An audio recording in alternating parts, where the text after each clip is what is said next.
முஸ்லிம் அல்லாத சகோதரர் அதோ மைக் அருகே நின்று கொண்டிருக்கிறார். நீங்கள் கேளுங்கள் சகோதரரே. வணக்கம், என்னோட பேரு ஸ்ரீராம். நான் ஒரு ஹிந்து. ஆ, நாம் இஸ்லாம் மதத்தை பின்பற்றாமல் இந்துத்துவத்தையோ கிறிஸ்துவத்தையோ பின்பற்றுவதால் இறந்த பிறகு சொர்க்கத்தை அடைவது கடினமா அல்லது நம்மால் சொர்க்கத்தை அடைய முடியாதா? சகோதரர் நல்ல கேள்வியை கேட்டிருக்கிறார். இஸ்லாத்தை தவிர கிறிஸ்தவ மதத்தையோ இந்து மதத்தையோ பின்பற்றி சொர்க்கத்திற்கு போக முடியுமா என்று கேட்டிருக்கிறார். நான் ஏற்கனவே சொன்னது போல சூரா ஆல இம்ரான் அத்தியாயம் 3:19 இறைவனின் கட்டளைகளுக்கு கீழ்ப்படியும் மார்க்கம்தான் இறைவனால் ஏற்றுக்கொள்ளப்பட்ட மார்க்கமாக இருக்கிறது. கிறிஸ்தவத்தை பொறுத்த வரையில் கிறிஸ்தவர்கள் என்ற வார்த்தை பைபிளிலே சொல்லப்படவில்லை.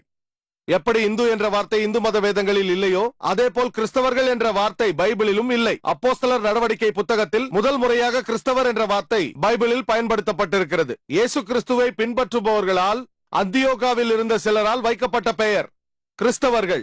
கிறிஸ்தவம் என்ற பெயரே பைபிளில் இல்லை. இயேசு கிறிஸ்து அவருக்கு சாந்தி உண்டாகட்டும் இஸ்லாத்தை தான் உபதேசித்தார்.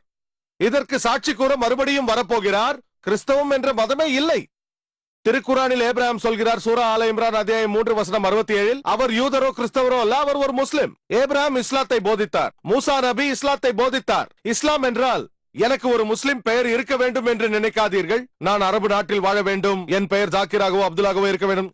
இஸ்லாம் என்றால் இறைவனின் கட்டளைகளுக்கு கீழ்ப்படிவது. இறைவனின் வார்த்தைகளுக்கு கீழ்ப்படிந்தால் நீங்கள் ஒரு முஸ்லிம். இயேசு கிறிஸ்து சொல்லி இருக்கிறார் யோவான் எழுதிய சுவிசேஷத்தில் அதிகாரம் 5:30 நான் என் சுயமாய் ஒன்றும் செய்கிறதில்லை, நான் கேட்கிறபடியே நியாயம் தீர்க்கிறேன். எனக்கு சித்தமானதை நான் தேடாமல் என்னை அனுப்பிய பிதாவிற்கு சித்தமானதையே நான் தேடுகிறபடியால் என் தீர்ப்பு நீதியாய் இருக்கிறது. அவர் இறைவனின் கட்டளைகளுக்கு கீழ்ப்படிந்ததால் அவர் ஒரு முஸ்லிம். இயேசு கிறிஸ்து ஒரு முஸ்லிம், இஸ்லாத்தை போதித்தவர். இஸ்லாத்திற்கும் கிறிஸ்தவ மதத்திற்கும் உள்ள பொதுவான விஷயங்களை பற்றி பேசியிருக்கிறேன். கிறிஸ்தவ மதத்திலும் ஒரு இறைவனை நம்புங்கள் என்று சொல்லப்பட்டிருக்கிறது.